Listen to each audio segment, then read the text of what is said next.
Hey, well, welcome to the Digital Detox program, a pathway to mental clarity and connection for social workers, parents, and children by Red Lotus Life. This is an online course for a better understanding of digital detox support. So I wanted to just share with everybody real quick that the speaker box, depending on what device you're using, will be in a different area. I think for most people, it's going to actually be in the top right corner. If it is in the top right corner, don't worry. You might have a little bit of the text, the box is over the text right now, but there's only a couple of slides in this presentation where the box is over the text. So it should be just fine. You'll be able to make out everything just fine. Okay, so we are super excited to be here doing this digital detox program. We all know what the current times are bringing us. We all know that digital devices are everywhere and we are in constant use of them. It doesn't matter where you are, if you're at home, work, school, play. It really just doesn't matter. Restaurants, there are screens everywhere. So what that has done, we've noticed, is it's created a society that is distracted, in a place where we feel we're probably the most connected we've ever been in the entire history of humanity. We actually feel very disconnected. There's a sense of isolation. And then we are most definitely overstimulated everywhere we go because of all these devices in everyone's pockets and on everyone's tables and everything else. Okay, so we just wanted to speak to this and, teach a little bit, bring some awareness and some different things that we have found that have actually worked really well in our own lives and also in our own practice, our own health and wellness practice, and also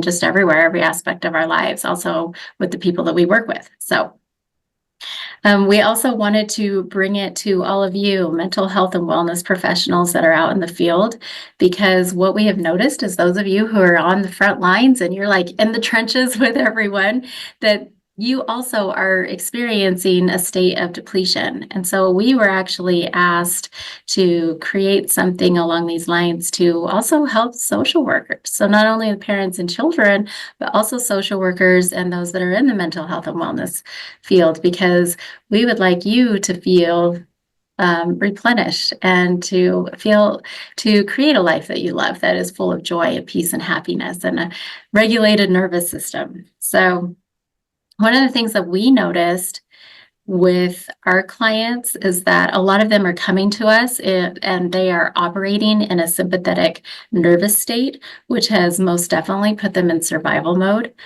And what's happening is, because of the pressures of the current times and everything that all of us are dealing with and navigating through, that behaviors have actually become intensified. And so we would like to just show up and share some of the tools that we found very useful and share them with you. So welcome. Yes, welcome, welcome. Something that I'd like to add to what Lori has just shared is that we're not only seeing the overstimulation, but we're seeing the anxiety, we're seeing the stress.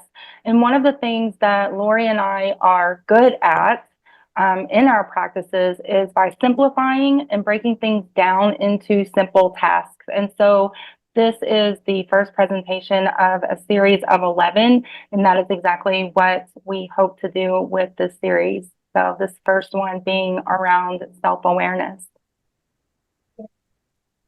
Okay, anything else before I move on to the next slide? Yeah, moving on. Okay. All right, so welcome about this online course. In this course, we will focus on how to support social workers, parents, and children break digital overwhelm and restore balance. We assume that all of you who are taking this course are to some extent knowledgeable in the area of digital devices, the overwhelm that they can create, and intend to expand upon that knowledge base. You will learn self-awareness, boundaries, and mindful tech use to improve focus, well-being, and relationships. You will gain practical tools to support healthy digital habits at home, in schools, and in communities. We're so excited. So excited to share this. Was there anything you wanted to add here? Oh, this is a photo of the two of us. We're here. I live in Southern Utah. Sarah Elizabeth is over in Kentucky, and this is one of the times that she came to visit. So if there's anybody who would ever like to visit, just reach out. Absolutely. No, we can move on. Okay, so today's team, your team today, I am Lori Kinsey. I'm an advanced spiral practitioner. I specialize in domestic violence, abuse, and human trafficking. Sarah Elizabeth Hoffman here is a certified spiral practitioner. She is specialized in inner child work, embodiment, and nonviolent communication. And then together we are the creators of Red Lotus Life. Red Lotus Life is an online community. It's a YouTube channel and podcast. I mean, all kinds of different things that where we bring people together and we share resources around all of those topics that we specialize in. It's been really beautiful. We really have an international and global community where we just bring students of life together, and it's just been amazing. We all learn together. So our quote here is, may I live like the lotus at ease and muddy waters. And moving on. So the first thing that we'd like to discuss today is actually our online course objectives. So we're going to dive into the course objectives and firstly talk about gaining a better understanding of the impact of digital consumption. So it is crucial to recognize how our interactions with technology affect our mental clarity, our self-discipline, and overall well-being. And by becoming aware of these impacts, we can make more informed choices about our digital habits.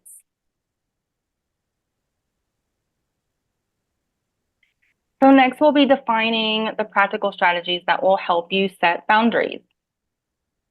This is about improving self-awareness and fostering meaningful connections, both online and offline. It's not just about reducing screen time, but it's about making that time more meaningful. And lastly, we will be discussing the actionable steps for taking inventory of your digital habits. Implementing self-care and maintaining accountability are vital in the digital detox process. And also remembering it's not just about cutting back, it's about creating a healthier relationship with technology. So again, I'm just going to read over these course objectives. We're going to gain a better understanding. We're going to define the practical strategies, and then we're going to state the actionable steps.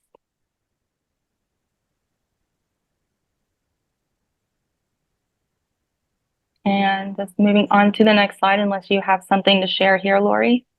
No, I'm good.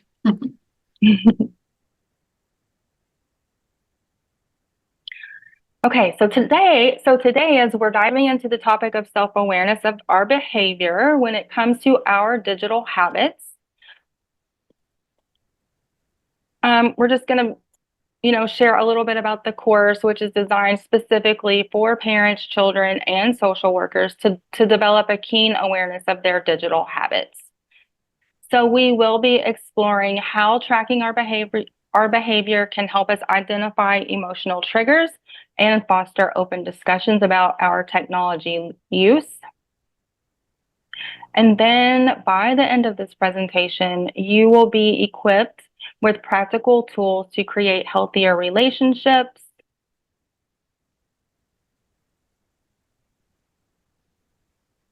with our technology and the devices we use on a daily basis. So let's remember, it's not just about limiting our screen time, it's about understanding how our digital interactions affect our emotional and our mental well-being. So now let's move forward and discuss the objectives for actually building self-awareness around our digital habits. So again, just to reiterate, this course around self-awareness of our behavior is going to help parents, children, and social workers develop our self-awareness around digital habits by tracking the behavior, identifying the emotional triggers, and fostering open discussions. Participants will gain tools to create healthier relationships with technology.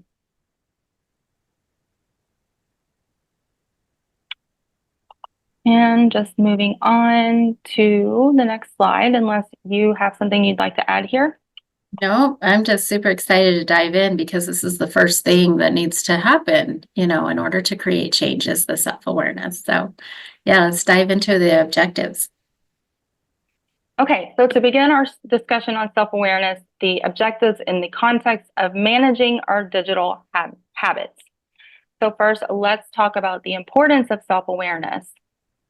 Self-awareness is critical for understanding how our digital habits affect our lives. Being aware of our own behaviors can empower us to make more mindful choices about our technology use. So next, we will describe some effective strategies that social workers, parents, and children can use to track and reflect on screen time. And this tracking isn't just about numbers. It's about truly understanding the emotional triggers that lead to excessive use. And finally, we're going to share actionable steps that can help families build healthier technology habits together. It's about creating a supportive environment where everyone can thrive, both online and offline. And it's also about finding that healthy balance. So let's work together to cultivate a culture of awareness and intentionality in our digital lives. And then just again, going back over these objectives, and these objectives are specific to this presentation on self-awareness. So we're going to explain the importance of self-awareness managing the digital habits. We're going to describe the strategies that social workers, parents, and children can use to track and reflect screen time. And then we're going to list the actionable steps to support families while building healthier technology habits together. Just moving on to our next slide. Yeah, so this again, I just wanted to remind everybody that this is the first lesson in a series. So if you're interested in the entire series, I believe right now at the time it's going to be an 11-part series, but you never know. So at the time of recording, that's what this is. So if you are here with us with just the one lesson and the one course, we definitely invite you to continue on with us. So yes, these are the objectives for this lesson, just as Sarah Elizabeth had said. So yeah, excited.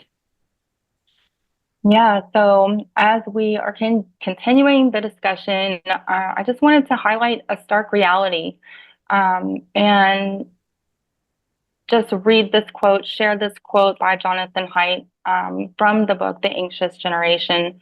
The rates of depression among teens more than doubled from 2010 to 2021. The mental health crisis grew in tandem with the rise of phone-based childhoods beginning in the late 2000s when the iPhone debuted. So what we know is that the rates of depression among teens have more than doubled from the years 2010 to 2021 and beyond. This is a current reality. And it's an alarming statistic noted by Jonathan Haidt again in his current research and work. It's revealing a troubling correlation with the rise of phone-based childhoods since the introduction, specifically with the iPhone, according to the research.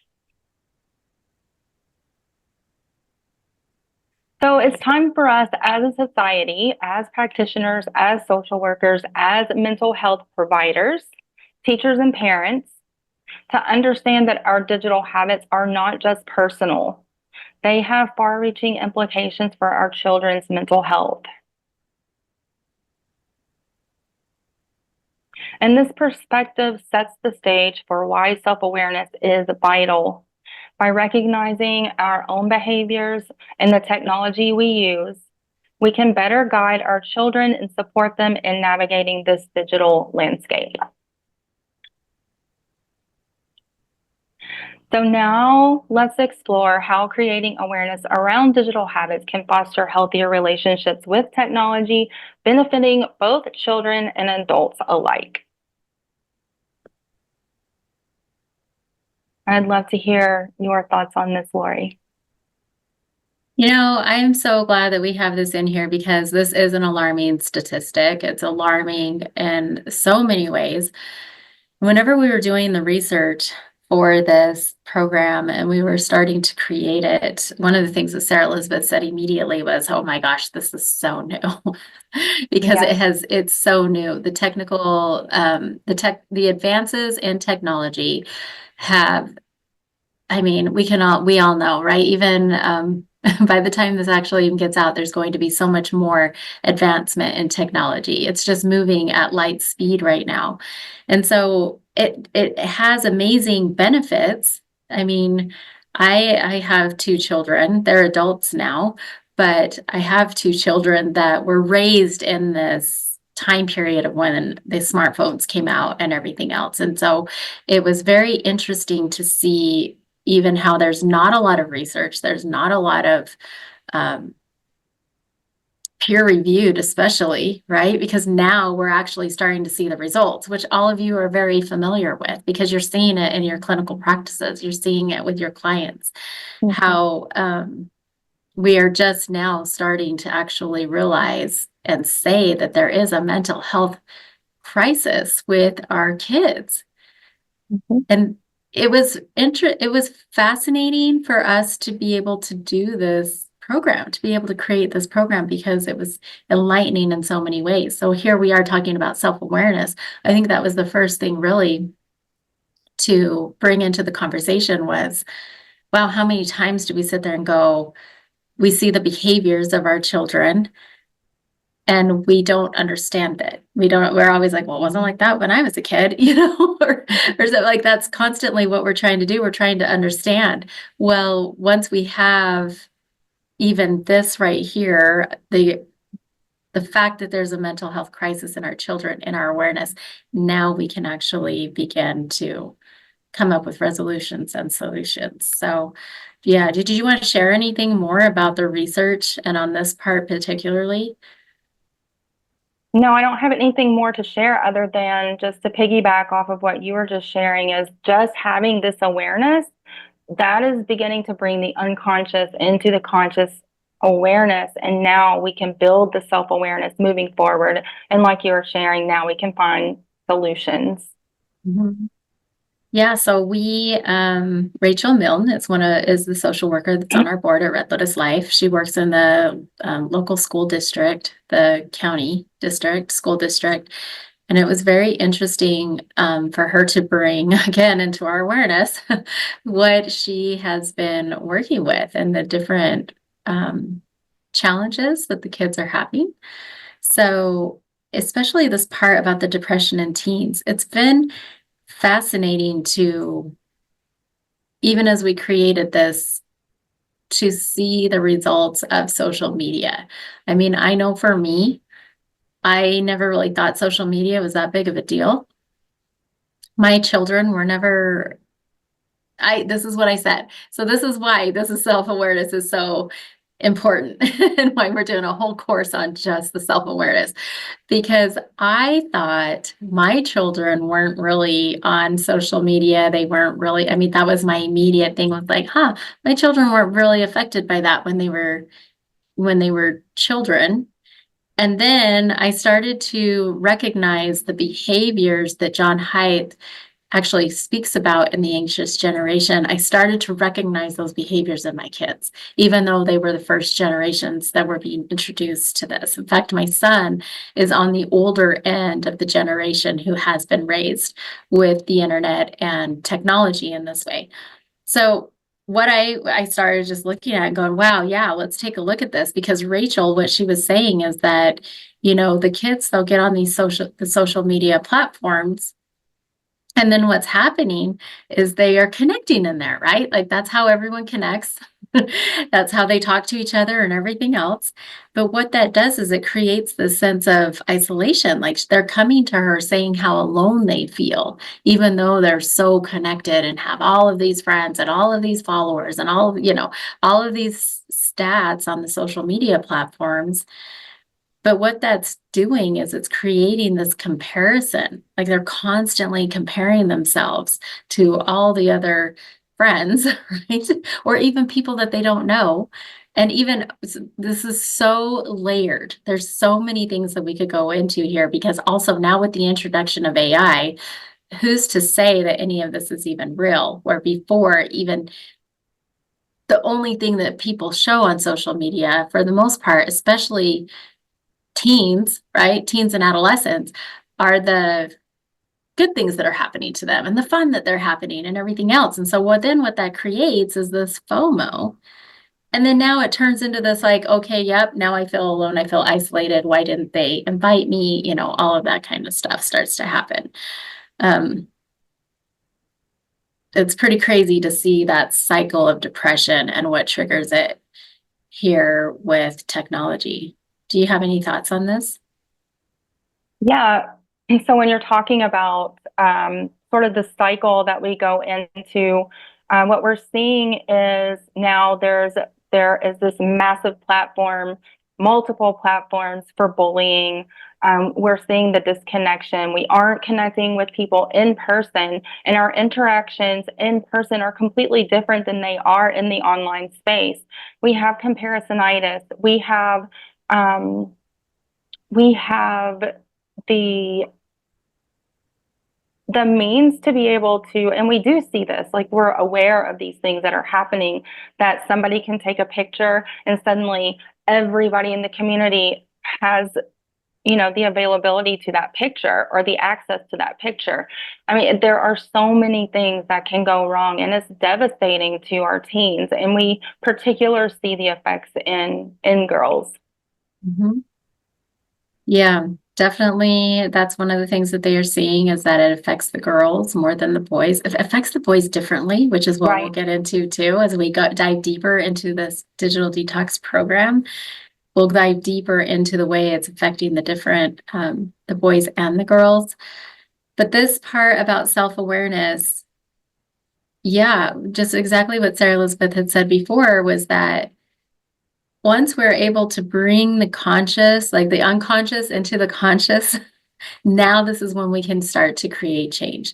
Because as we went through and we're creating this course, even us, we're going, oh, wow. Yeah, wow, didn't see that. Oh, yeah, now I see that. It's so eye-opening and it's actually really cool. It's really cool because as we begin to paint this picture, we're really excited to also bring the solutions and resolutions that have worked so well for us. So, Absolutely. there's a few more things that I want to talk about right here with this quote because it's amazing to me how even tracking, so we're going to talk about this deeper as we go throughout this course, but even tracking how much we use our devices, it is so eye-opening. The reality of it all is like right in your face and you start to really see what's going on. But I love this part about some of the resolutions we're bringing because just as we're starting to track triggers, we can see that even in things like, let's talk about health, right? I always like to bring health into the picture because we can all of us can relate to that. And whenever we start to track the triggers of why we eat and what we eat and what's going on in our lives when that happens, now we can now discover emotional eating, right? And then whenever we get to the root cause, which is what Sarah Elizabeth and I mean, that's our jam as we get to the root cause of things as spiral practitioners. Now we're able to dig deep and go, okay, so why are we emotionally eating? So whenever we start to talk about tracking here later in this course, that's why, because it's just so eye-opening to see. I mean, the reality is just right in your face. It truly is eye-opening, and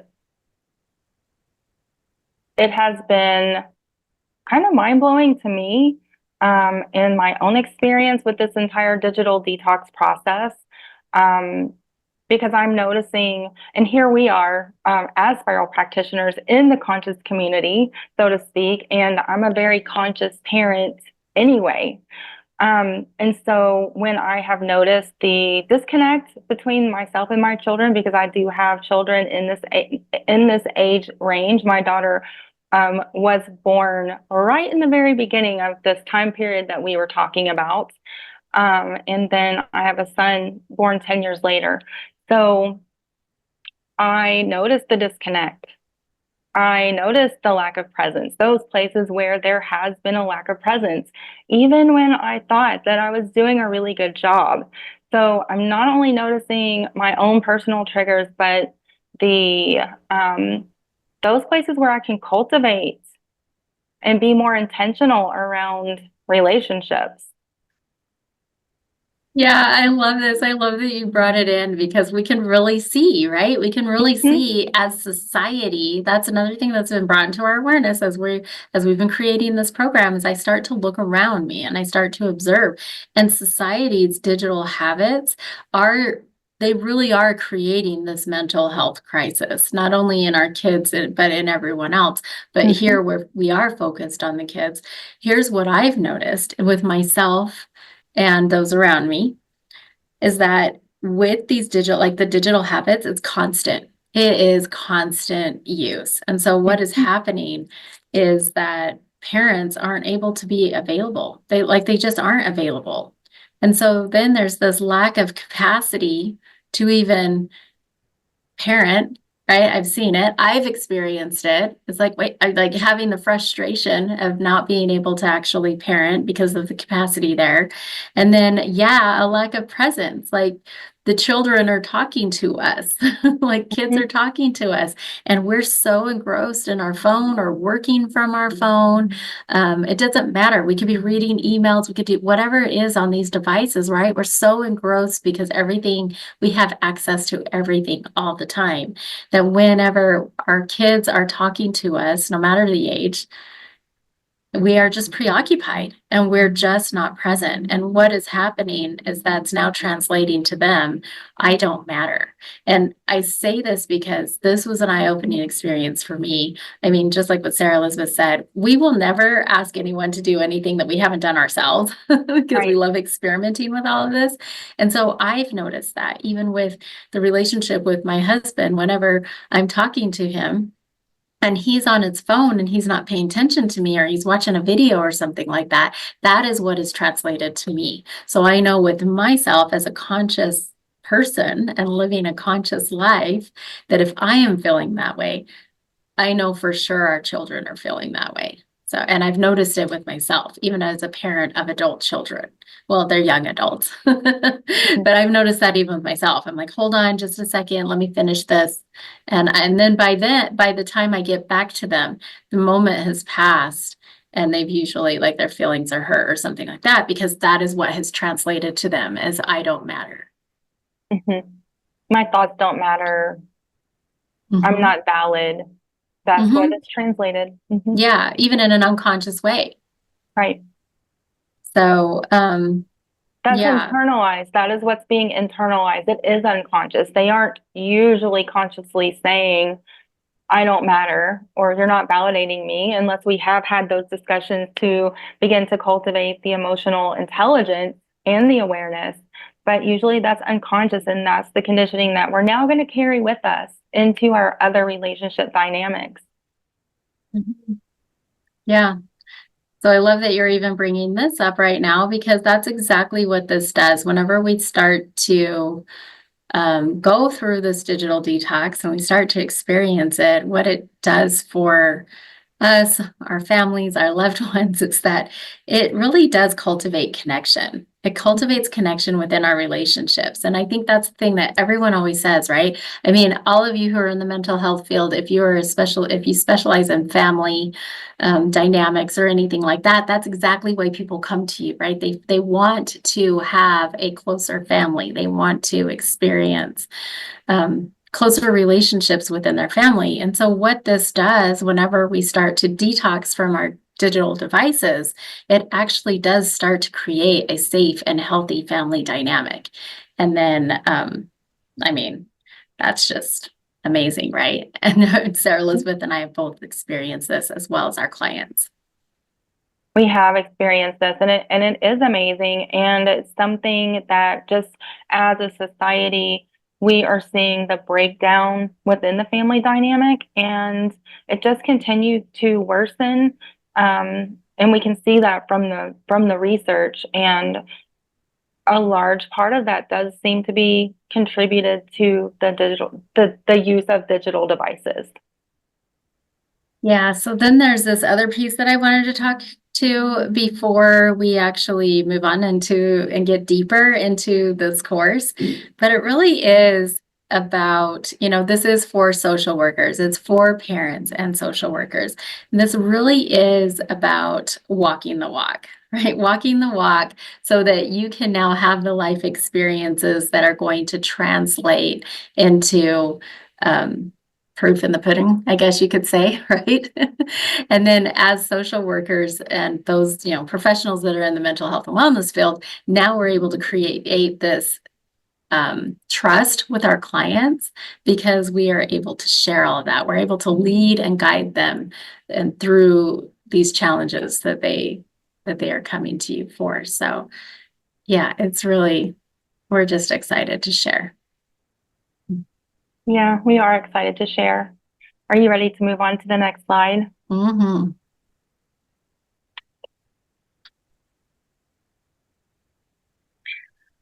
Okay, so here we are going to touch base upon some family scenarios. So the question to ask here is, have you noticed how often that our kids are glued to screens? So let's go ahead and take a moment to reflect on those family dynamics that we were just now sort of touching upon in the previous conversation, but particularly around our screen time. So have you noticed how often the kids are glued to those screens? It's a common sight in today's households, and we are all very familiar with this. But now creating the awareness of our digital habits doesn't just benefit the children, it's essential for us as adults as well.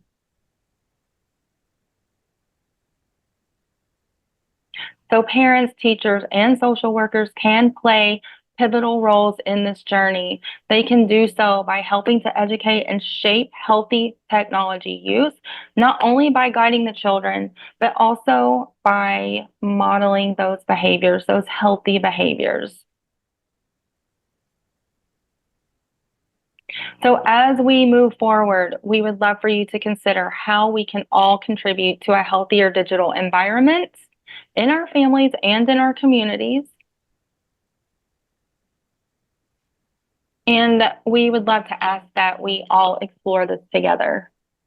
So just going back over what is here on the slide again one more time is that we know that the kids are glued to their devices and to their screens. Not only, there's access in schools, there's access, they're doing their schoolwork on devices, and then not only that, but they're socializing on devices. So we're creating the awareness of the digital habits and the benefits that are going to come for both children and the adults, and then parents and social workers play the key roles in shaping the healthy tech use.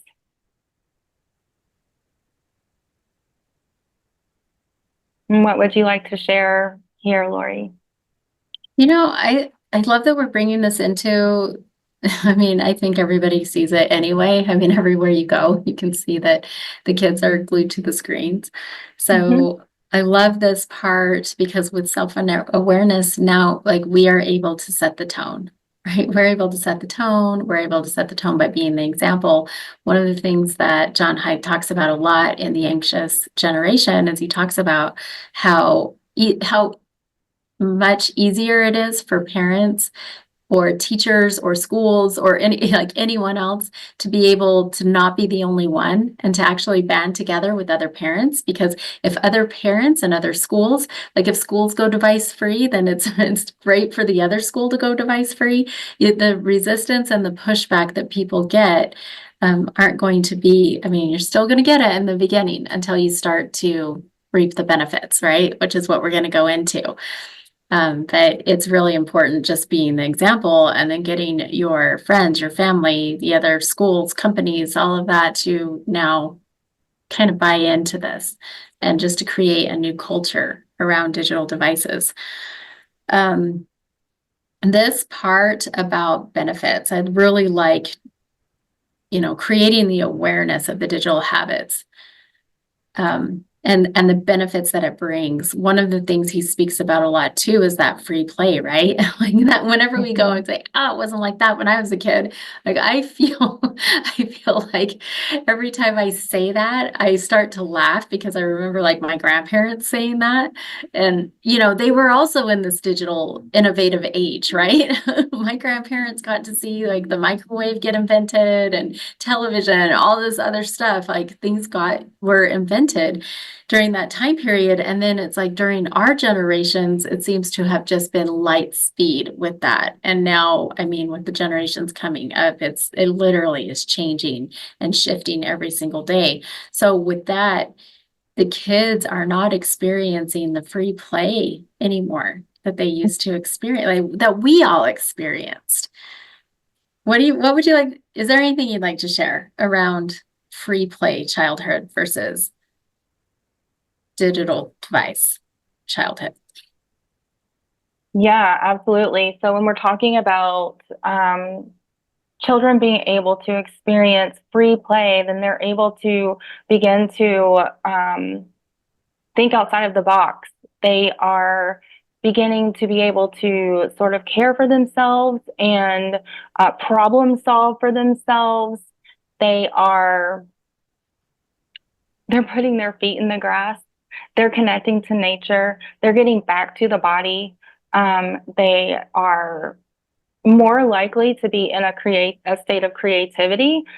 There are so many different conversations we could have around this, and those are just a few examples. Yeah, I mean, really, we could talk all day about the benefits about the benefits of the digital detox, but I like this part, what is happening now is this instant gratification, right? And I noticed it in myself too, right? That the instant gratification and the short attention spans. And I like that you brought up like the developing the emotional intelligence, right? This is what all comes with free play. Picking up and learning social cues. That's what comes with this. And also that spiritual aspect and being in awe of nature. I mean, there's so much that the kids are missing out on right now because even like on a drive, they're watching the digital device in the car, right? Whether that's Right. on the back of the headrest or it's in their hand or whatever, they are watching that instead of just looking out the window and just seeing like on a road trip and things like that, like just being in awe. One of the things too, I noticed, like I'm somebody that when I go on a plane, I'm right there by the window. I'm by the window. I've grown up flying, so I was right there by the window. I always want to see. It's a perspective that we rarely see. Like I feel like I rarely see it. When am I ever going to see this again? And so whenever I see kids, and granted, there might be some kids that are afraid of heights or something like that, but it's like when I see the kids on the digital device with the windows down, it always breaks my heart a little bit because I'm just going, oh my gosh, this is such a different perspective to be able to see what's going on here. So that's kind of what I mean by bringing in the spiritual aspects of nature and different perspectives. That's more advanced. We go further into this as we go through this digital detox program. So again, an invitation, if this is the first one that you've seen, to take a look at the rest of them as well, because we'll share more on all of that. The other part here about the parents and social workers playing key roles. Yeah, we are the key roles. We're the key roles here in all of this. And it really is all about setting boundaries, being the change. And what happens whenever we're doing that, we become embodied in our work. We become embodied in this. And so when we are able to do that, it's also something around respect. When Sarah Elizabeth and I were talking about this earlier, that is something new that I thought, we really need to bring that piece in here about this respect for authority, because a lot of times when we, as those mental health and wellness professionals and parents, when we are immersed in our digital devices, and it's that whole do what I say, not what I do attitude, there is a lack of respect. So whenever we start to enforce the boundaries and we start to actually embody the change, like be the change, there's something that happens. There's a shift that happens in our children around respect and respecting authority. So do you have anything to share on that one? No, just that when we are modeling the example of what we would like to see, then that example is more likely to be repeated. And this is how we begin to create the change that we'd like to see. Mm-hmm. Go to the next one.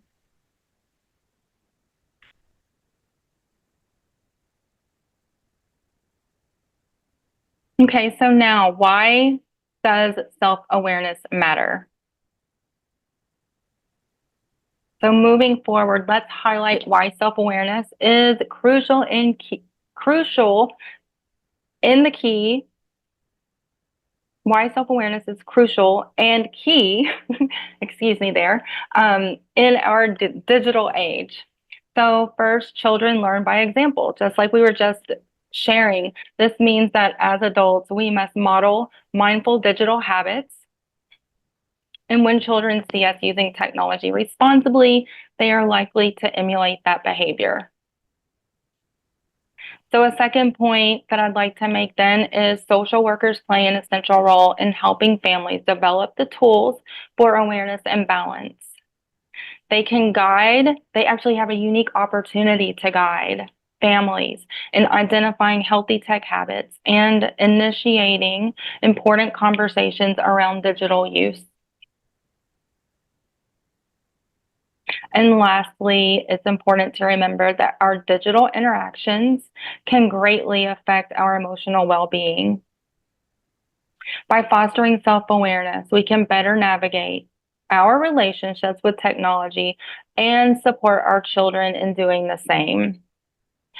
So just again, going back over the information on the slide, children learn by example, adults must model mindful digital habits, and social workers can play significant roles in helping families develop tools for awareness and balance.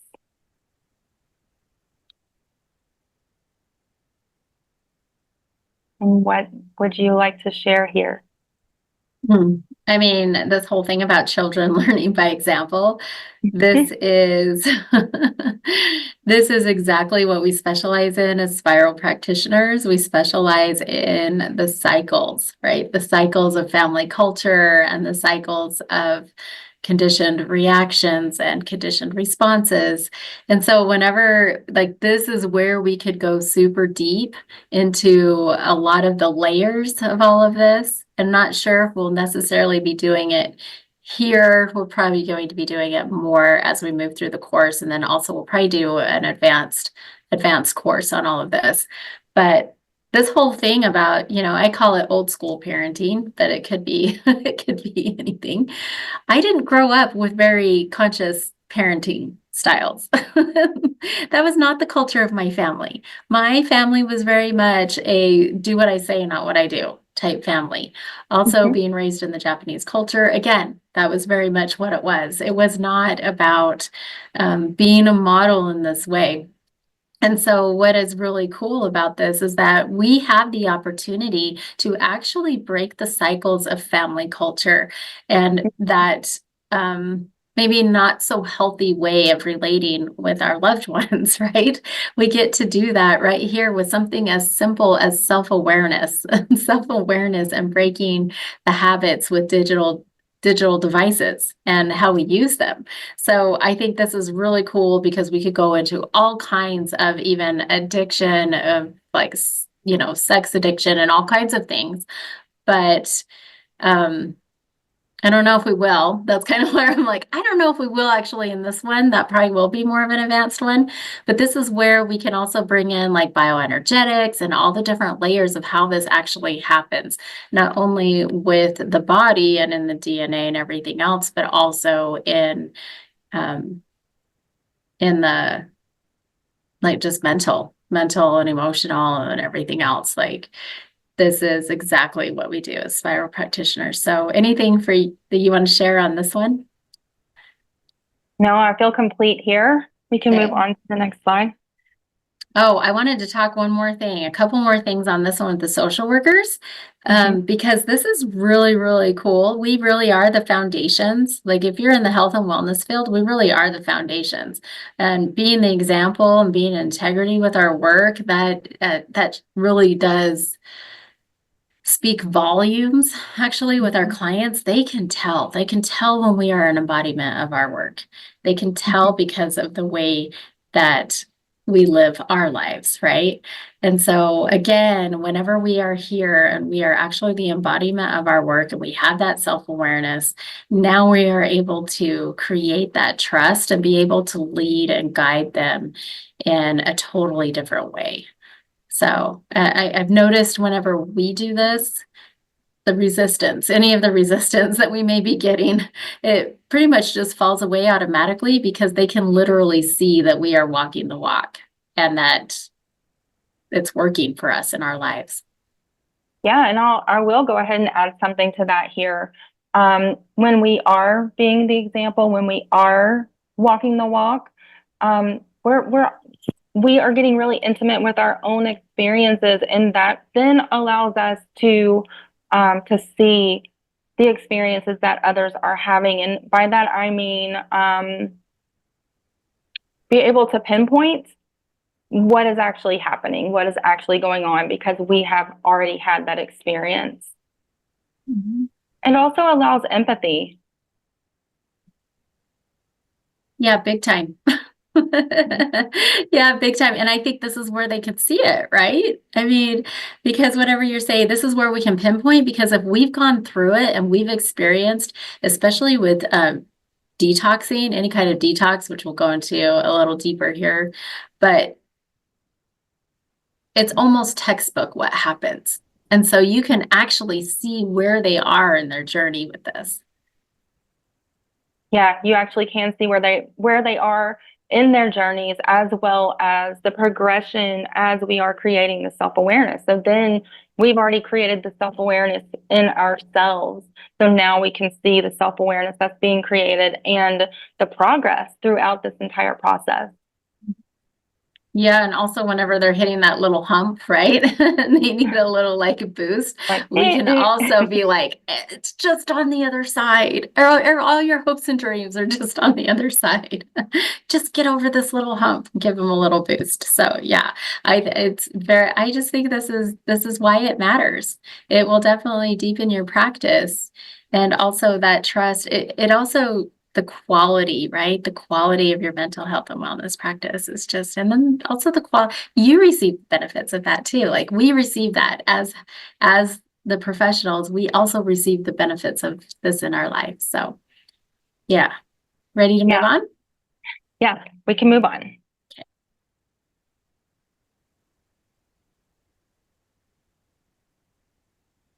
Okay, so now we're going to look at the steps, the practical steps to actually building the self-awareness. So now, as we're exploring the practical steps for building the self-awareness, let's focus on how parents, children, and social workers can all contribute to healthier digital habits. So for parents and adults, we can track screen time. Tracking screen time can be as simple as using apps or keeping a journal. I really love the idea of keeping a journal, given the fact that, we're trying to get away from the digital apps right here. But we also recognize that if we're not, getting distracted and scrolling off the social media, apps can be really, really useful and help to create balance. Um, this awareness allows us to reflect on our emotional triggers for device use. It's not just about time spent online. It's about understanding why we reach for our devices in the first place. So we really want to start taking inventory of our triggers and why are we starting to dissociate? Why do we want to take a mental break? And record that. That's going to help build awareness. So for children, we can make logging screen time engaging by using sticker charts or digital timers. I really love digital timers and, just old-fashioned sticker charts with gold stars. I mean, dependent upon the age of the child, I mean, that is so rewarding. It's so gratifying, and it shows that they have made an accomplishment. So this visual approach not only makes it fun, but it also encourages kids to express how technology affects their feelings. So here we're starting to educate and be the example of emotional intelligence. How are we feeling? What's triggering those feelings? And so this sharing can lead to meaningful conversations and a stronger family dynamic. And for social workers, you have a unique role in facilitating family discussions about digital habits. Introducing screen time agreements and reflection tools can empower families to navigate their tech use together and further fostering a supportive environment for change.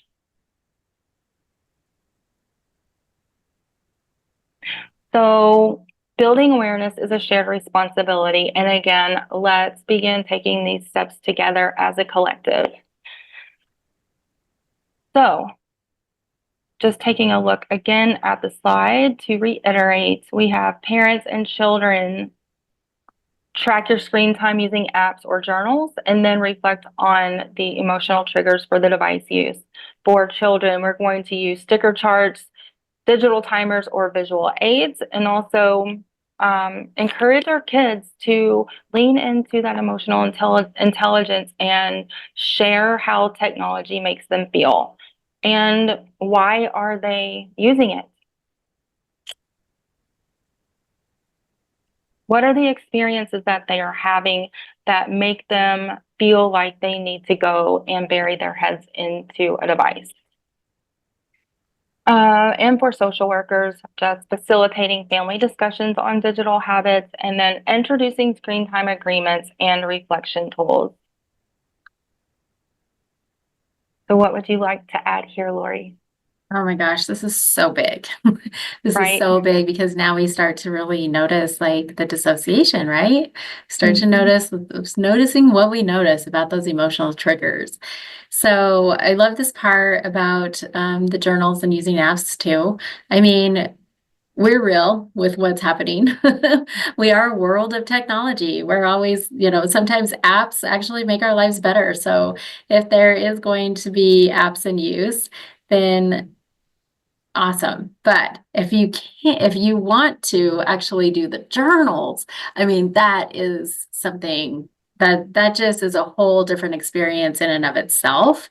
And also it's modeling that behavior again. So if you could journal, that'd be great. I mean, that would be amazing, especially if it was, let's say it's something that's in like the heart, like a space that's in the heart of the family. So the living room or the kitchen or something like that. And everyone's able to actually track their screen time there. And then you're able to just kind of see without judgment, right? It's just to observe, no judgment here, just observe so that you can actually get an idea of what is the reality here. Because I know whenever I did this, zero clue I was on my screen that long. I mean, and I would go from one screen to the next screen to the next screen to the next screen. Sometimes I'd be looking at, what's that? I was saying, and the algorithms are created in order to have us keep in that loop, to keep us in that loop. Yeah, Totally. I mean, and that's exactly what, because they're all connected too, right? All the devices are connected. And so even sometimes I would be using 2 or 3 devices. I'd have my phone, I'd have my laptop, and I'd be watching the TV, right? That's the kind of stuff that'd be going on. I would be having a conversation with my husband about something, and now all of a sudden the algorithms are here showing me, popping up on my phone, popping up on my laptop, and also now even on my TV when I'm streaming, it's popping up advertisements and commercials for what we just talked about. So it's nuts what ends up happening there. We go deeper into that at the further on we go into this program. I love this part about like, let's just make it fun because I know it's daunting. I know it is like I have been there. I have been there whenever my kids, like I just wanted to put them in front of Rugrats, like that was their era when they were young, was Rugrats and all, and or Teletubbies or whatever, like all of that. And so I get it. It's hard. It is hard to say that what you want me to take my kids' phone or device or whatever, or start to have boundaries around that. Like we get that. So try to make it fun, make it positive, because what happens here, yes, you're going to get the resistance. Yes, you're going to start to get, you're going to navigate through all of these choppy waters of the rapids and everything that happened in the beginning. But what happens as you get through the first little part of the detox, what happens in our kids is this feeling of achievement. And whenever they have that feeling of achievement, now this instills positive traits like motivation. Okay, so this part right here is crucial. And just as long as you stick with it, you will see the other side. You will be experiencing your children in a whole different way. So now did you want to share anything on that part before I move into the next one? No, just you were talking about motivation. And so it's not only instilling the motivation, but it's accountability, responsibility, creativity, productivity. There are so many different changes, and not to mention the fact that now the family can be present in that dynamic, and you're beginning to really communicate and understand and connect to each other in a way that maybe you haven't experienced before. Mm-hmm. Yeah, it's so good because you'll also like the emotional triggers, you're going to see them. Yep. So you may not even realize there might be bullying and stuff that goes on in your actual family and you have no idea. And that will come out, especially if you start to see, if you have like the tracking in a place where everyone can see it, right? Like on the refrigerator or something, you'll start to see what actually is happening even within your family dynamics. So yeah, love it.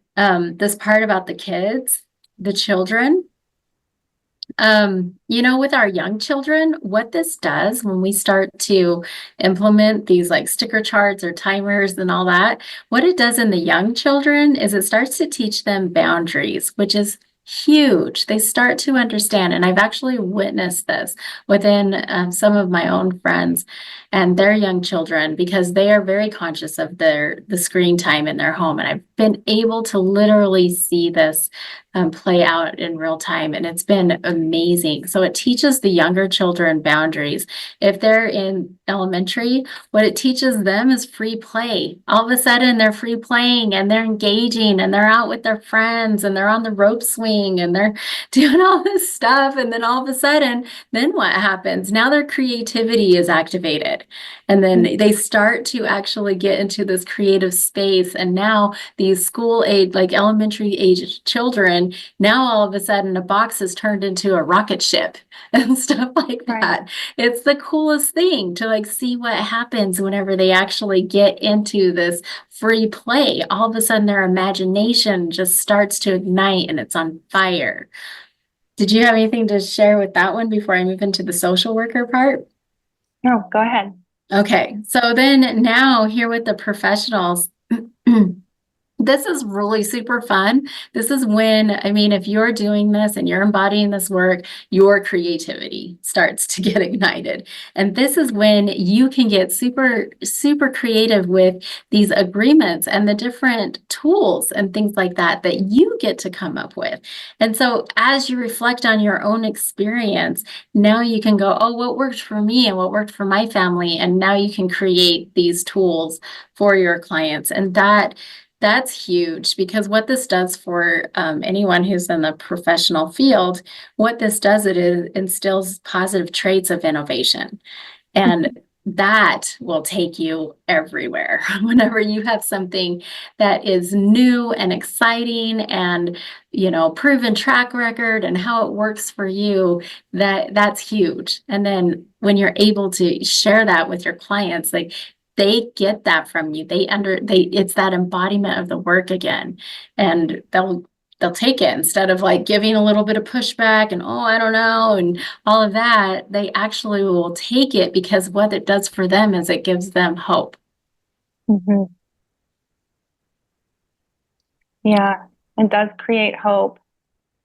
I'd like to take it back to the children just a second and the topic of free play, if you don't mind, because as you're sitting here sharing about the innovation that can be created, and taking it all the way back to the beginning of free play, and this is actually where innovation can sort of begin to be cultivated. So I'd love to hear your thoughts on that. Oh my gosh. I mean, that's where, again, right? That's a spiral practitioners. This is our Yeah. jam about conditioning and stuff.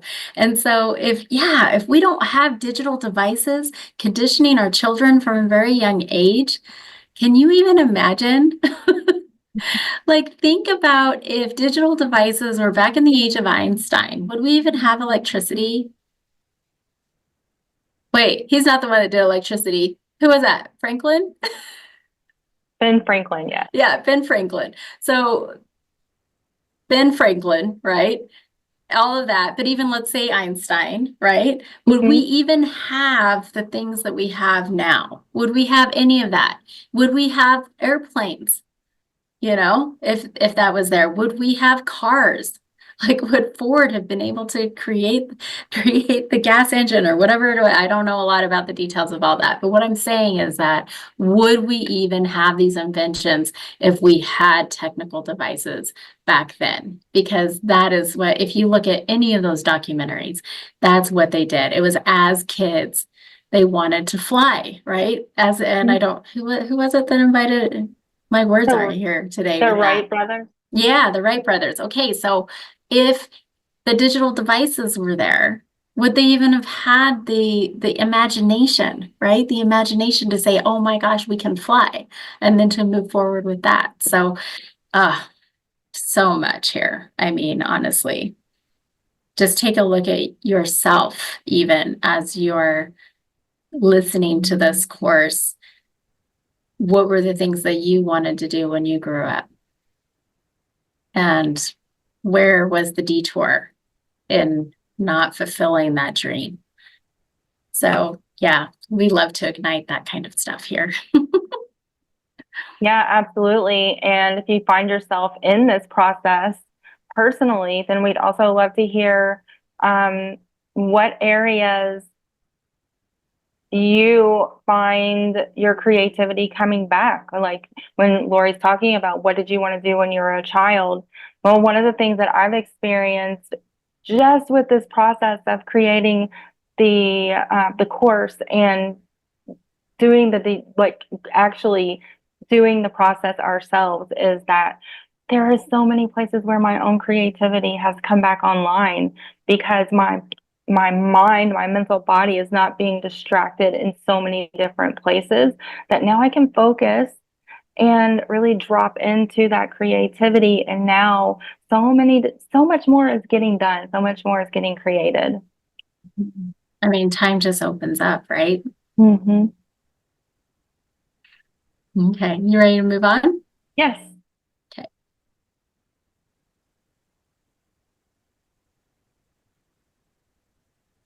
So here, our next step is going to be to actually identify the challenge.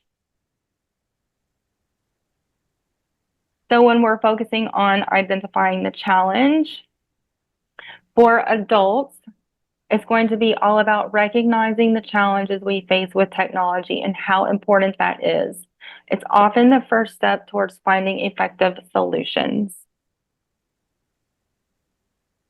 And then when it comes to our children, it's going to be essential to help them understand how screens can impact other activities. So again, going back to our creativity, our productivity, our schoolwork, and when we're talking children, and this awareness can lead to healthier habits and choices. And then again, for social workers, we're remembering that the emphasis should be on solutions rather than placing blame. And that's also for parents and adults generally speaking, but solutions rather than placing blame.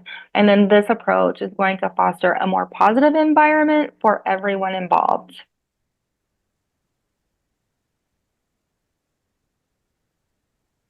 So while keeping these points in mind, as we explore ways to tackle these challenges together. So let's keep these points in mind. And again, I love coming back to this point is let's do this together. This is a societal problem. It's not just a problem with our children. So when we're all cultivating self-awareness, we can tackle this together and we can all create change. So again, for adults, we're recognizing the challenges. Recognizing the challenges is the first step toward a solution. And for children, we're going to be helping kids understand how screens impact their activities. And for social workers, focusing on solutions rather than blame. Okay, let's hear from you on identifying the challenge, Lori. Okay, so this is where, Sarah Elizabeth and I, we will always do it first before we ever ask anybody else to do it. And this is where I think it's very important for everyone to actually do this and embody the work, because there are challenges, and there are challenges that I wasn't even aware of. So whenever I was going through this detox part, I had very much in my awareness when like my conditioned reactions, right? Like the phone was the first thing I picked up whenever I woke up.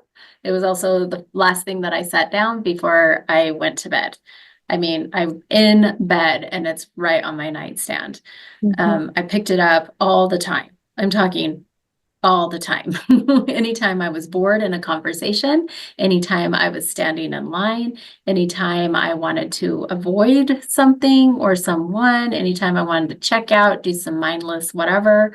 I mean, it didn't matter. If I needed to work, because there was apps that are only on my phone that have to do with work stuff. It was just all the time. So I just started to notice. I started to notice what I noticed. But then what happened, and this was quick, it was probably within 30 minutes, straight into anxiety. Like I was experiencing anxiety in a way that I hadn't before, and I couldn't quite figure it out. And then I realized it was the dopamine fix. Like I needed that hit.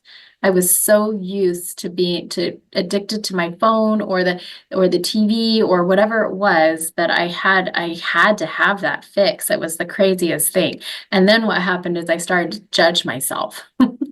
Because then I went, oh my gosh, because I do feel like I do pretty well with discipline and things like that. And so then I started to judge myself and went, wow, like Lori, your reality, like something that this is a big problem, right? So I started to judge myself.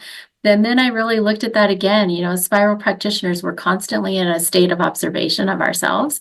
And so I started to look at that again and went, wow, okay, I do have some experience in actual detox. Like back in my early days, I did work for a detox facility where we would we had people who were there to get off everything from sugar to heroin. It didn't matter. And I literally saw my body reacting in the same way that I saw them reacting as they were getting off of any of these substances, right? And so I just went, oh my, like this is addiction. And that was a whole new awareness to bring in this addiction, that even though there's not something harmful I'm putting into my body, that my body is still experiencing these physiological changes. That was huge. It was huge. I experienced the exact same thing, as you know. The anxiety that was produced, the like the fear of missing out, the just what am I not seeing, or where am I not engaging when somebody has responded to me? I mean, there's just a whole entire plethora of things that came up, and it actually was a process, and it is a very real feeling of addiction for sure. You know, the screens, even the lights and the screens, um, and the effect the impact that that has on the physical body, the eyes, the brain. Mhm.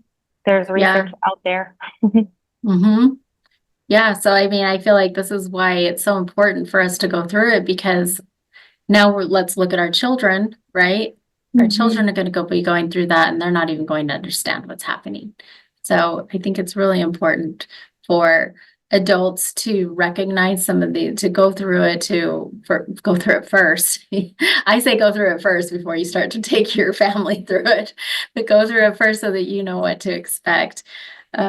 Because that was huge. I did not expect that when I was detoxing. So, Well, I think um, hmm, I just wanted to share something really quickly, and I think it's also important to note that the research does say, and I'm pretty sure that Jonathan Haidt actually does talk about this in his research, that the growth and development of the brain is actually changed and stunted in many ways when we are growing up with so many devices in our hands, in our fields. Um, there are there are changes in the brain that are visible, and they are being noted. and I think that's part of the new research, right? That's coming Right. out because everything is so new that they're just barely starting to even do studies on it, because they're actually even realizing that this is a problem now. So, yeah, so big. Um, the second part with the children, I mean, we talked about it a little bit with the last slide. Oh my gosh.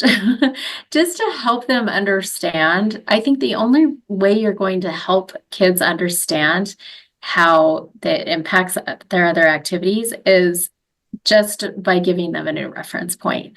And whenever you take them out, especially the kids who, I mean, they're growing up with this, so they don't have a reference point. They don't know what life is like. So to take them out and actually experience life, and you get to see them at a whole different level, lit up and playing out. Like you go and look at any playground. Honestly, any playground, any park, any backyard, anything like that. And you literally see the younger kids just lit up and in a way that you haven't before. So I think that is just super important. Um, do you want me to go into the social workers, or do you have something to share here? No, go right ahead. Okay. So now this other part about the professionals, focus on solutions rather than blame. Yeah. So whenever you've embodied this, when you've gone through this and you embody this work, you're going to start to notice the projections and the contradictions that you're going to receive. I mean, I know I was that parent. I would have every excuse in the book. I mean, I was that person even during my detox. I had every excuse in the book to say why I needed that device at that moment in time. So again, this is going to help you identify those things as they come up. And then one of the things that you can do here is you can remind your clients that they have free will. That when you bring that into their awareness, that they are actually choosing and they get to have a choice, and they can actually realize and see that, oh my gosh, this device has power over me. Now you can actually shift that into, this device doesn't have power over me. Like, are you Right. serious? This device it doesn't even mean anything. Like, it's kind of like when going back to health. Even you say that slice, the pizza has power over somebody. And they go, no, it doesn't. Okay, you're right. It doesn't. Now you get to have the choice, right? Whenever they're trying to lose weight or something. So now what this does for your client is that it instills this discipline. And when they have the discipline, now it instills the confidence to keep going, which is that motivation and everything else. And then they start to reap the benefits. So, yeah, it's big. It is big. Thank you for sharing that. Mm-hmm. Are you ready to move on to the next slide?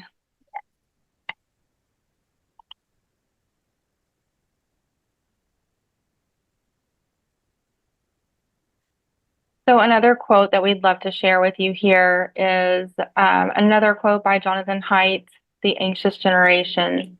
Just as the immune system must be exposed to germs and trees must be exposed to wind, children require exposure to setbacks, failures, shocks, and stumbles in order to develop strength and self-reliance. So as we're reflecting on the words of Jonathan Haidt, let's consider the importance of resilience in our children's lives. Children, much like trees, need to face challenges to grow stronger. And in our current digital landscape, setbacks and even failures can foster self-reliance and emotional strength. So this means that as parents and social workers, we must create environments where children can learn from their experiences with technology. So a point that I'd like to make here is that recognizing the impact of screen time in daily life is a significant first step. And then a second point that I'd like to make here is that we should encourage our children to reflect on how their use of screens affects their emotions and their relationships. And it's not just about limiting screen time.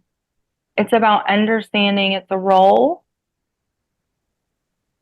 in their lives. So another point that I'd like to make is that, again, as we engage with these concepts, let's remember to focus on solutions rather than blame. And then this shift in perspective can make all the difference in creating a supportive environment for growth.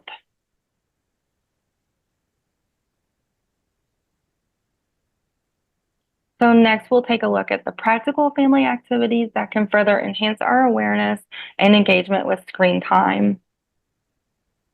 But before that, I'd love to hear Lori's thoughts on this quote and what is coming up. One of the things that you just spoke about was, again, the benefits, right? The benefits that happen. We touched on it a little bit with time, right?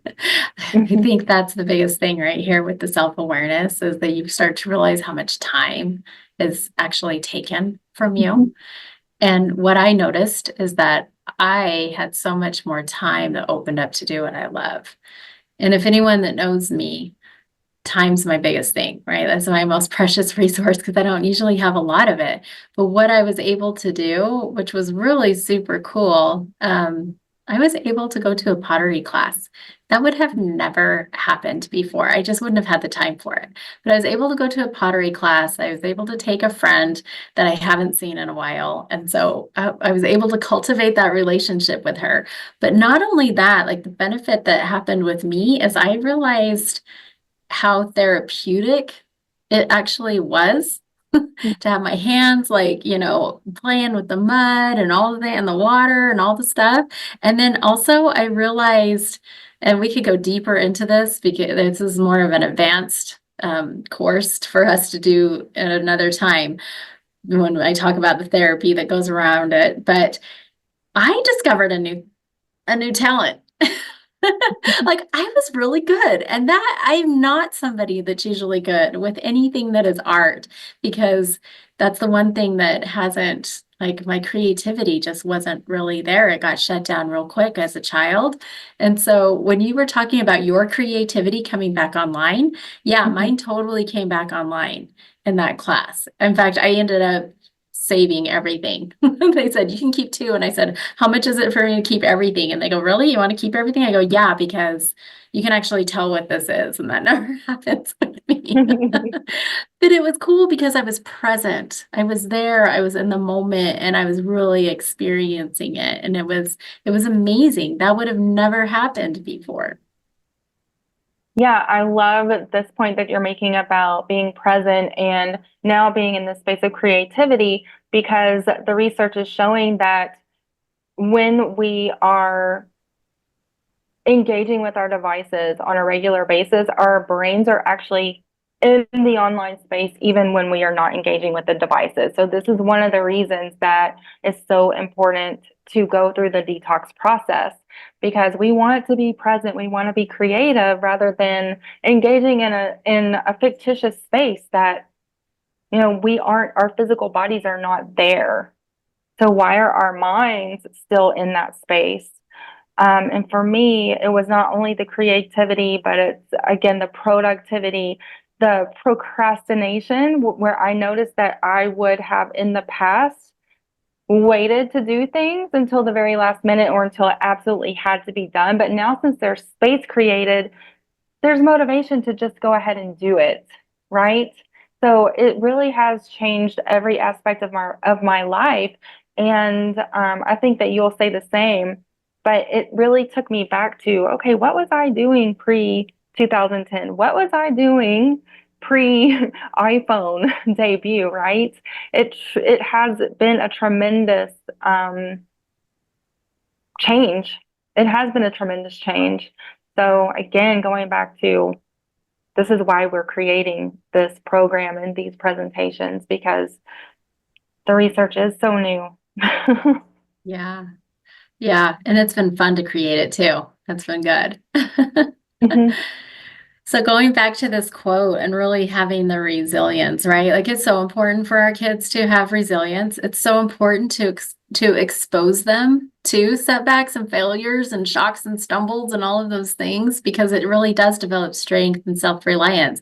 Right now, when they're in front of a screen or they're on social media, what they're doing. So going back to that first statistic about depression, Mhm. it's that comparison. It's that feeling of FOMO. It's that feeling as if I'm not good enough, right? I'm not good enough. I didn't get invited. I didn't do that. It comes back to so much. And again, that's super layered. And we can go into that at a different time. But what happens when our kids actually go and we expose them to these things and they're real time, like it's engaging in these activities and engaging in life. What it does is it cultivates authentic connection, authentic relationships. They have this feeling of tribe where right now they feel isolated, they feel alone, even though they're so connected and they have all these followers and things like that. That when they're out there, now they're a real tribe, like authentic tribe, this sense of belonging. And what that does is it instills the positive traits of bonding and brotherhood and sisterhood and loyalty and compassion, empathy, all of that. It provides a sense of self instead of getting, having social media or digital devices or algorithms actually dictating that for them. And the part now with AI becoming, so at the time of this recording, AI is just barely starting to come into all of our daily lives. And it's like now that AI is coming in, a lot of that stuff is not even real. So this sense of self is being dictated by things that aren't even real. But when we have them out and they are experiencing life and they're experiencing these authentic relationships, this real sense of tribe, now they get to have, now it's the emotional intelligence, right? And it's really just anchoring them in who they are. And then they stop the comparison. They stop the FOMO. They start to have their own interests, their own lives, and start to actually develop their own way of being. And that is beautiful. It is beautiful. And ultimately, you know, when they're exposed to the setbacks, the failures, the shocks and the stumbles, just like the quote shares here, what we're really cultivating is resilience. And when we're talking about generations who are full of anxiety, that the resilience is really, really important. Mhm. Yes. There's one other thing that I wanted to talk about before we move on to the next slide, and that is that there is positive tech use. Like we get it, we understand. We're not saying go back to the ice ages or anything like that. But I really like how you brought up like what was I doing? What was I doing before then? And so really like it's almost like this merging of like what was I doing back then? And I think it's important because we're in the generation that actually can remember, right? And so it's like, what was I doing? And then merging that to have positive tech use. And then as in this state of self-awareness and during this experiment of tracking and everything, start to notice every time you pick it up, every time that you're like, oh, but I have to do this, but I have to check my email on here or whatever, right? Ask yourself whatever app or device or reason that you're doing this. Ask yourself, does it enhance my life? Could I be doing this a different way? Like if it doesn't, could I be doing this a different way? So like, yeah, some people will digitally voice app their tracking, right? They'll do it that way. But will journaling and taking the time to slow down actually enhance your life? Because we know what that does for the nervous system. We know what that does for the activation and everything else. When we actually slow down and start to write that out, now it gives a chance for our higher self to actually come through. And that activates so much more inspired thought. So yeah, it's actually, there's a lot here. There's a lot here, and we can't wait to hear how everybody goes about all of these ways, because there's a million different ways and a million different directions that you can go in. Yeah, the sky's the limit, really. Mhm. Okay, ready for the next one? Yes. Okay. So here we're just going to have a conversation about engaging family activities. So in this conversation about engaging family activities, we're going to help tackle our digital habits. So first, I would like to introduce the detox digital detox diary. And I really love this idea because now when we were just talking about journaling and everything, but like instead of having the app, which is great, again, like there's a healthy balance if you can just use the app for that. But if you have a physical diary that you can now record and track in, using your hands, using your focus, your mental body, your thought processes, and now coming back again to the higher self and coming back into alignment with what is present here and now. This is actually a wonderful way for parents and kids to track and review screen time together. So you can keep this journal or diary together. And that's also going to be fostering communication. And it also encourages reflection on how much time is actually being spent on the screens, both for parents and children. So this is a way to create self-awareness through the digital detox diary. So then next, I would love to encourage you to create a list of fun, non-digital activities. So this is an activity that allows families to bond over shared experiences that don't involve digital devices and screens. And this can significantly enhance your relationships and promote creativity. So a point that I would like to make here is that every family is different. So brainstorming about enjoyable activities that are unique to your own family dynamic would be a great way to get started.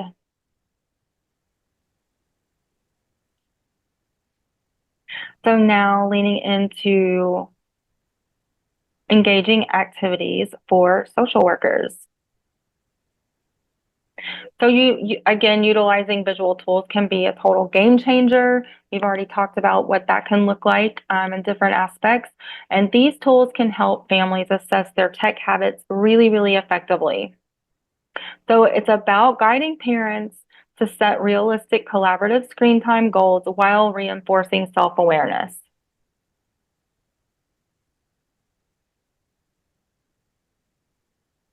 So again, it's good to remember, it's always good to remember that engaging in these activities is a step towards healthier relationship with technology for both parents and children and can be reinforced collaboratively by social workers. So just a slight review here is that for parents and children, we have the option of the digital detox diary or whatever, again, whatever you come up with that is unique to your family. We're going to track and review the screen time together and also create a list of fun non-digital activities. And for social workers here, we're going to use those visual tools to help families assess their tech habits, as well as guide parents in setting realistic collaborative screen time goals. So that is what I have there. Lori, what would you like to share? I love the digital detox diary. We've talked about it a lot throughout this course, and it's amazing, right? It's so many different creative ways you could do that. So again, like ignite that creativity and just come up with something that works well for your family.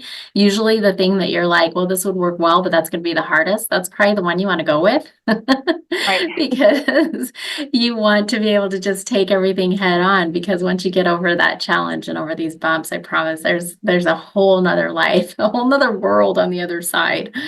So I love this part about like, this is just a great way to identify when a digital device may or may not be needed. So that's great. This part about list of fun and non-digital activities.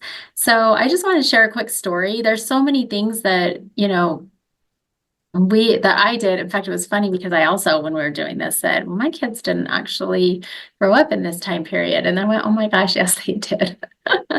So again, right, the awareness was there. So what I started to realize is that we actually did a lot of cool things, because I was going through a divorce and different things at that time. And so it was really important for me to be able to engage in fun activities, because I experienced, I mean, as you know, in the introduction, I shared that I'm a domestic, or not I'm a domestic, but I specialize in domestic violence, abuse, and trafficking. And that's because I have experience there in some pretty extreme circumstances. So for me, it was really important to have that one-on-one time with my kids. And I did fight. I did fight with the digital devices. It was hard to get them out, but once we got out, it was amazing. And so like one of the things we did was we would go to the park, and I just had this huge bag full of just all the sports balls, right? Like everything from basketball to soccer. I mean, tennis balls were in there, all kinds of things. And I would just dump it out and be like, okay, guys, what are you going to play? And we even had like the little, and it doesn't have to be expensive either to do this stuff. I went to the dollar store and was able to get the little bases, and so we would play like kickball and stuff like that. And that was always fun. They got to choose whatever they wanted to choose. And we were able to have fun and laugh in some of the most difficult times of our lives. The other part there was like ice cream. We loved getting out for ice cream or going for milkshakes or something like that. I can't tell you how many times that was so therapeutic for my kids and I to be able to connect during those times at Arctic Circle over a milkshake, right? It just, anything to have that time together, so much comes out in this way. Doing art or anything like that is amazing too. My son actually so he's in his early 20s, and he actually told me the other day that he invited my mom over to do rock art. They're going to paint rocks, which I thought that was so cool. What? So like it's still there with him and he'll still take it. But one of the things I wanted to really share here is that kids aren't going to they're not going to remember. Yes, they remember the Disneyland trips and this and that, whatever. I think as parents, we put so much pressure on ourselves to create some big experience, especially something to take them away from their screen time, right? Like what can we do to get them to want to be on board. But one of the things that I did was hiking. Like that was always a thing. And there was this one hike that they loved. There was some waterfalls and water and different things they could do the whole time, and they could like catch tadpoles and all kinds of things. And there was this one boulder, because I am in southern Utah, so I'm here with the red rocks and canyons. But there was this one boulder on this trail that the kids would go up on top, and every single time I take a photo. And it's so cool to see how they changed. And that is their absolute favorite memory. Every single time they talk about that. They don't talk about the trips to San Diego or to SeaWorld or to Disneyland or any of that. They talk about that one trail and that one boulder and how we would take a photo every single time. So I think we put too much pressure on ourselves as parents to try and make this big grandiose thing when really it all takes care of itself. It really does. Yeah, and it really just comes back down to, are we being present? Are we cultivating the emotional intelligence? Are we cultivating the awareness of the other and truly connecting with one another? And even better, if we can get out in nature. Those are also activities that are really important to myself and my children, and some of the most cherished memories, as well as the hiking, the campfires. And nothing better than a warm fire on a cool night, especially. Um, you know, going to the lake, going to the river, just anything to get outside of the house. But also, most importantly, is, are we putting our devices away?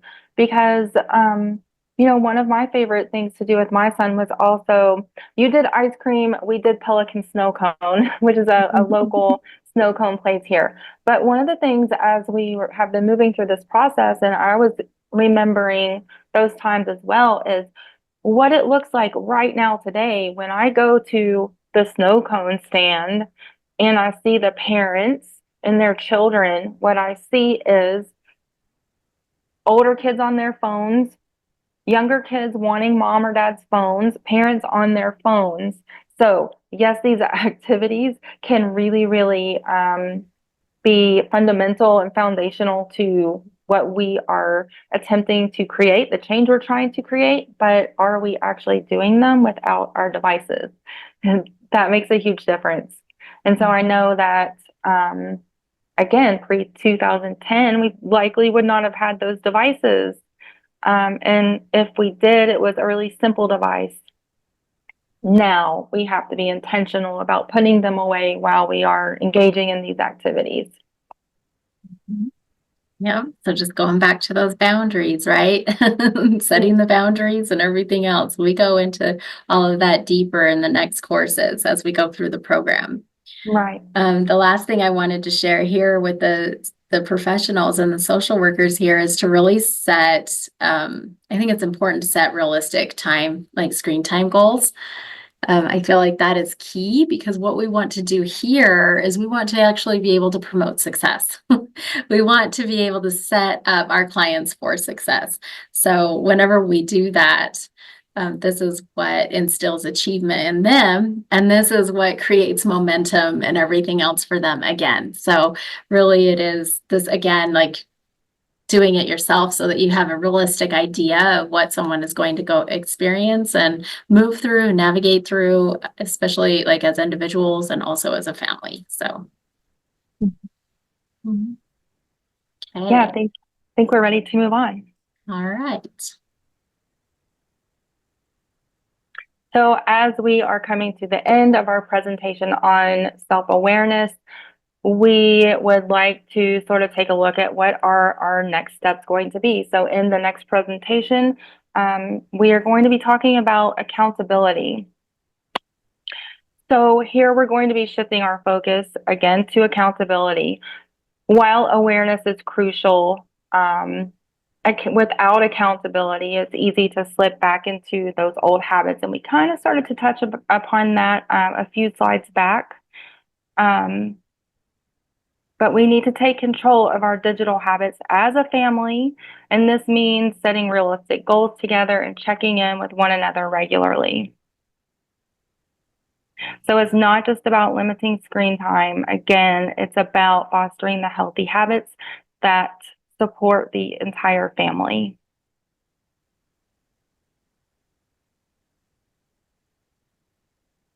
So here we're going to be thinking about ways we can encourage each other to stick to the goals.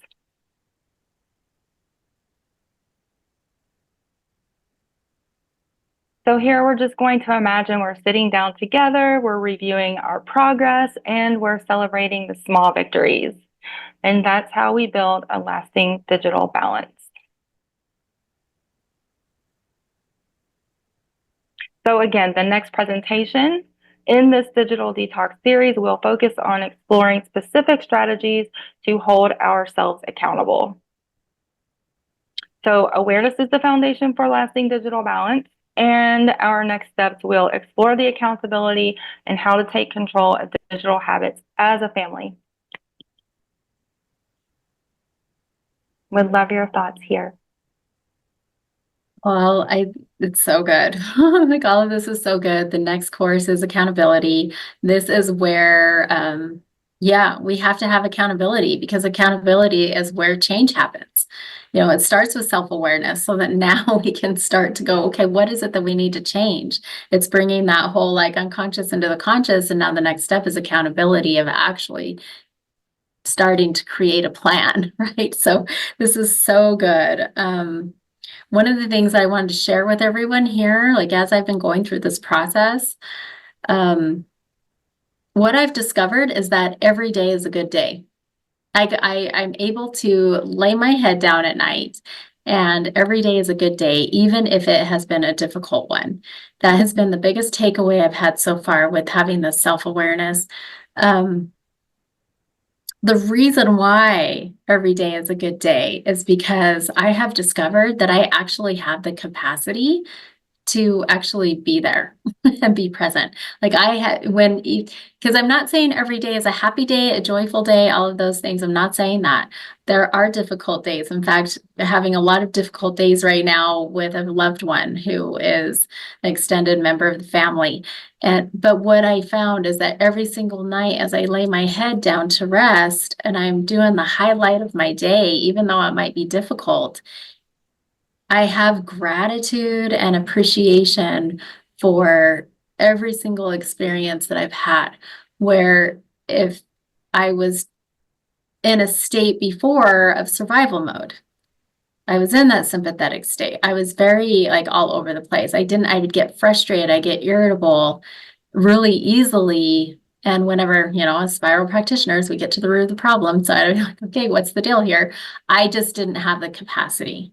I was holding so many other things because my brain was in so many other places. And so whenever something real would actually come across come in front of me, I just didn't have it. I didn't have the ability to actually be present, to actually even process what was going on in a positive way, to create change. And so now, like the change is happening. I've been able to be present. I've been able to go, okay, and sit down and be like, all right, so what do we need to do here? And actually be part of the resolution instead of handing it off to someone else in my family. So anyway, it's been incredibly life-changing for me. And I know, I think you're going to say the same, Sarah, Elizabeth, that it's life-changing for you too. It absolutely is life-changing, and it actually brought me a little bit of a period of sadness that came with the awareness around how much it truly was challenging me in my personal life and impacting my children. Because again, like as conscious parents, we like to think that we were doing better than we were, but in a society where there is constant overstimulation, constant access to devices. It's not only coming from our own devices, but when we're going to the grocery store, any other situation. But for me, apart from that period of sort of sadness and grieving that I felt, came the ability to just be present. So with that did come the gratitude, and with that did come the productivity and the intention to now, because we have gotten to the root, the intention to now create different solutions that we know are going to shift the way that we are operating. Well, I think that's a perfect note to end on. So go ahead and go into here. We just wanted to say thank you so much for joining us. You're always welcome to join our next live webinar or event. For more information, you can visit or register here. You can call 435-705-1136, or you can go to the website, www.redlotuslife.com. You can also email us at hello@redlotuslife.com.